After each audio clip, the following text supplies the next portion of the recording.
ഭൂമിയെക്കുറിച്ചുള്ള ശാസ്ത്രീയ പഠനശാഖയാണ് ഭൗമശാസ്ത്രം. ഭൗമശാസ്ത്രത്തിന് പ്രധാനമായിട്ടും 4 ആയിട്ടാണ് തിരിക്കുന്നത്: ഭൂവിജ്ഞാനീയം, അന്തരീക്ഷ ശാസ്ത്രം, ജ്യോതിശാസ്ത്രം, സമുദ്രവിജ്ഞാനീയം. അപ്പം നമ്മൾ ഭൂവിജ്ഞാനീയത്തെക്കുറിച്ച് ഭൂമിയിലെ ശിലകളുടെ രാസഘടന, ഭൗമപ്രക്രിയ, ഭൂമിയിൽ നിന്ന് കാണുന്ന വംശനാശം സംഭവിച്ചമായ ജീവജാലങ്ങൾ, അങ്ങനെയൊക്കെയുള്ള കാര്യങ്ങൾ പറയുന്ന ഭൂവിജ്ഞാനീയം, അതായത് ജിയോളജി. അപ്പം ഇതൊക്കെ പഠിക്കുന്നതിന് മുന്നേ നമ്മൾ പറയേണ്ട ഭൂവിജ്ഞാനീയ ശാസ്ത്രത്തിൽ കുറേ കാര്യങ്ങൾ നമ്മൾ പറയും. ഭൂമിയുടെ ഉൽപ്പത്തി, ഘടന, ഭൂമി നിർമ്മിക്കപ്പെട്ടിരുന്ന പദാർത്ഥങ്ങൾ, ഭൗമപ്രക്രിയ സ്വഭാവം, ഭൗമപ്രക്രിയയുടെ പ്രവർത്തന ഫലമായി ഉണ്ടാകുന്ന, അങ്ങനെ ഒരുപാട് കാര്യങ്ങൾ പറയുന്നുണ്ട്. നമ്മൾ ഇന്ന് നോക്കുന്ന ഭൂമിയുടെ ഘടനയെക്കുറിച്ചാണ്. ഭൂമിയുടെ ഘടനയെക്കുറിച്ച് ഒരുപാട് പഠനങ്ങൾ നടന്നിട്ടുണ്ട്. അപ്പം നമുക്ക് എല്ലാം നമ്മൾ സാങ്കല്പികമായി പറയുന്ന കുറച്ച് കാര്യങ്ങളാണ്. ഭയങ്കരമായ തെളിവുകളോ അങ്ങനെയൊന്നും നമുക്കില്ല. കുറച്ച് നിഗമനങ്ങൾ, പരീക്ഷണങ്ങൾ, ഇതിൻ്റെയൊക്കെ അടിസ്ഥാനത്തിൽ പറയുന്ന കുറേ കാര്യങ്ങൾ വെച്ചിട്ടാണ് നമ്മളിവിടെ പറയുന്നത്. അപ്പോൾ ഭൂമിയുടെ ഒരു ആകൃതി എന്ന് പറഞ്ഞാൽ നമ്മൾ പറഞ്ഞ ജിയോയിഡ് ആകൃതിയാണ്. ജിയോയിഡ് എന്ന പദത്തിൻ്റെ അർത്ഥം തന്നെ ഭൂമിയുടെ ആകൃതി എന്നാണ്. ഇനി ഇപ്പോൾ ഈ ഭൂമിയുടെ ഈ ഒരു ഘടനയെ നമ്മൾ ഇത് പഠിക്കുന്നതിന് സൗകര്യത്തിനായി ഇതിനെ നമ്മൾ 3 ആയിട്ട് തിരിച്ചിട്ടുണ്ട്: ഭൂവൽക്കം, മാൻഡിൽ, കാമ്പ്. ഈ കാമ്പിനെയൊക്കെ നമ്മൾ വീണ്ടും 2 ആയിട്ടൊക്കെ തിരിച്ചിട്ടുണ്ട്. അപ്പോൾ ഒരു 7 ഘടനയെന്നൊക്കെ പറയും. പ്രധാനമായും 3 ആയിട്ടാണ്: ഭൂവൽക്കം, മാൻഡിൽ, കാമ്പ്.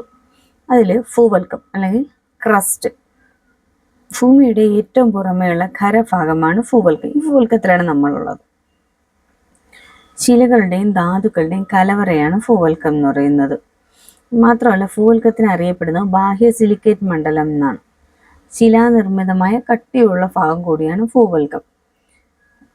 ഇനി ഇതിനെ തന്നെ 2 ആയിട്ട് തിരിച്ചിട്ടുണ്ട്: സമുദ്രതല ഭൂവൽക്കം എന്നും വൻകര തല ഭൂവൽക്കം എന്നും.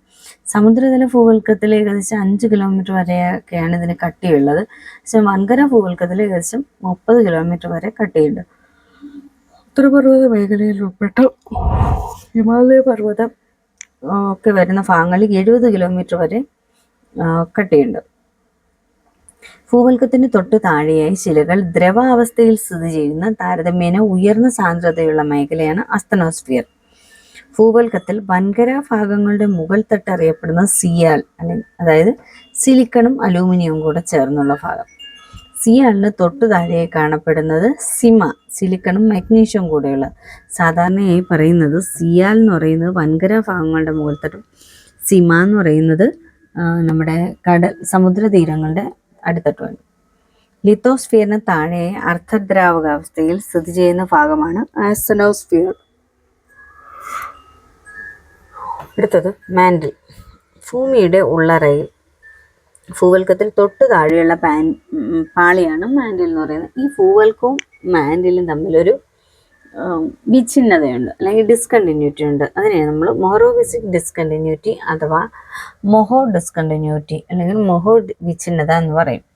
മൊഹോ പരിവർത്തന മേഖലയിൽ തുടങ്ങി 2900 കിലോമീറ്റർ വരെ മാൻഡിൽ വ്യാപിച്ചു കിടക്കുന്നു.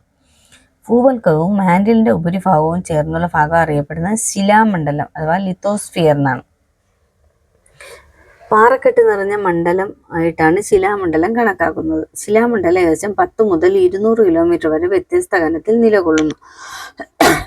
ശിലാമണ്ഡലത്തിൽ തൊട്ടു താഴെ അർദ്ധദ്രാവകാവസ്ഥയിൽ കാണപ്പെടുന്ന ഭാഗമാണ് ആസ്തനോസ്ഫിയർ. അസ്തനോ എന്ന വാക്കിനർത്ഥം ദുർബല എന്നാണ്. അസ്തനോസ്ഫിയറിന് താഴെയുള്ള ഖരാവസ്ഥയിൽ ഉള്ള ഭാഗമാണ് കീഴ്മാൻഡിൽ. ഭൂമിയുടെ പിണ്ഡത്തിൽ ഏറ്റവും കൂടുതലുള്ള ഭാഗവും മാൻഡിലാണ്. അടുത്തത് കാമ്പ് അല്ലെങ്കിൽ കോർ. മാൻഡിലിന് കീഴ്ഭാഗത്തും തൊട്ടു താഴെയുമായി ഏറ്റവും അന്തർഭാഗത്ത് സ്ഥിതി ചെയ്യുന്ന പാളിയാണ് കാമ്പ്.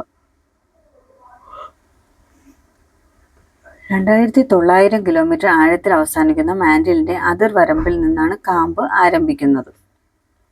കാമ്പിന്റെ തുടർഭാഗത്തെ സാന്ദ്രത എന്ന് പറയുന്നത് 5 ഗ്രാം പെർ സെന്റിമീറ്റർ ക്യൂബാണ്. പക്ഷെ അത് സെൻട്രലിലേക്ക് വരുമ്പോൾ 13 ഗ്രാം പെർ സെന്റിമീറ്റർ ക്യൂബ് ആവും. ഏകദേശം 6300 കിലോമീറ്റർ താഴ്ചയിലെത്തുമല്ലോ. ഇനി കാമ്പിന് മറ്റൊരു പേരാണ് നിഫെ.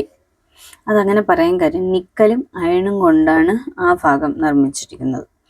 ഈ ഭൂവൽക്കത്തിനെയും മാൻഡിലിനെയും വേർതിരിക്കുന്ന ഒരു ഡിസ്കണ്ടിന്യൂറ്റി ഉണ്ട്. അതിന് നമ്മൾ മൊഹറോവിസിക് ഡിസ്കണ്ടിന്യൂറ്റി എന്ന് പറഞ്ഞു.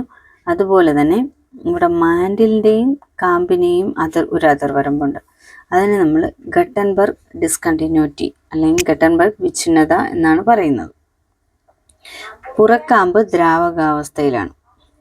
ഭൂവൽക്കത്തെയും മാൻഡിലിൻ്റെ ഉപരിഭാഗത്തെയും ചേർത്ത് അറിയപ്പെടുന്ന പേര് ലിത്തോസ്ഫിയർ എന്നാണ്.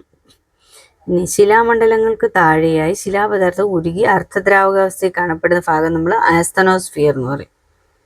അതൊക്കെ നമ്മൾ നോക്കിയതാണ്.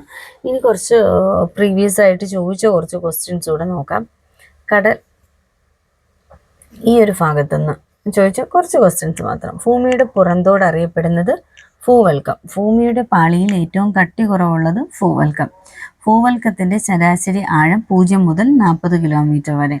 ഭൂവൽക്കത്തിൻ്റെ മുകൾ ഭാഗം അറിയപ്പെടുന്ന സിയാൽ. സിയാൽ എന്നറിയപ്പെടുന്ന ഈ ഭാഗത്ത് കൂടുതലായും അടങ്ങിയിരിക്കുന്നത് സിലിക്കൺ അലൂമിനിയം. അത് ഓർത്ത് വയ്ക്കണം കേട്ടോ. SiAl സിലിക്കണും അലൂമിനിയം ചേർന്ന സിയാൽ. അതുപോലെ SiMa സിമ. കടൽത്തറ ഭാഗം അറിയപ്പെടുന്നതാണ് സിമ. അവിടെ ഏറ്റവും കൂടുതലായി അടങ്ങിയിരിക്കുന്നത് സിലിക്കണും മാഗ്നീഷ്യമാണ്. ഭൂവൽക്കത്തിൻ്റെ അടിവരമ്പ് അറിയപ്പെടുന്ന മൊഹറോവിസിക് ഡിസ്കണ്ടിന്യൂറ്റി. ഭൂവൽക്കത്തിൻ്റെ താഴെയായി കാണപ്പെടുന്ന ഭാഗമാണ് നമ്മുടെ മാൻഡിൽ. മാൻഡിലിൻ്റെ ആഴം 40 മുതൽ 2900 കിലോമീറ്റർ വരെ.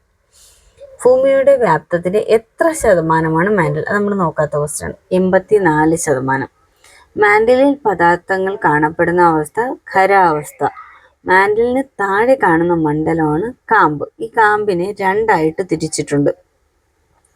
ബാഹ്യകാമ്പ് അഥവാ ഔട്ടർ കോറും ആന്തരകാമ്പ് അകക്കാമ്പ് അഥവാ ഇന്നർ കോറും.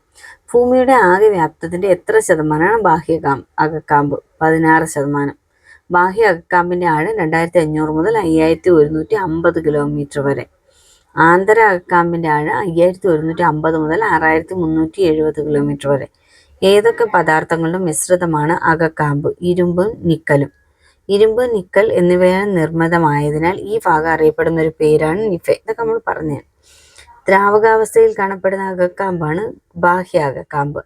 ഖരാവസ്ഥയിൽ കാണുന്ന അകക്കാമ്പ് ആന്തര അകക്കാമ്പ്. മാൻഡിലിൻ്റെയും ബാഹ്യ അകക്കാമ്പിൻ്റെയും അതിർവരമ്പ് അറിയപ്പെടുന്നത് ഗട്ടൻബർഗ് ഡിസ്കണ്ടിന്യൂറ്റി. Thank you.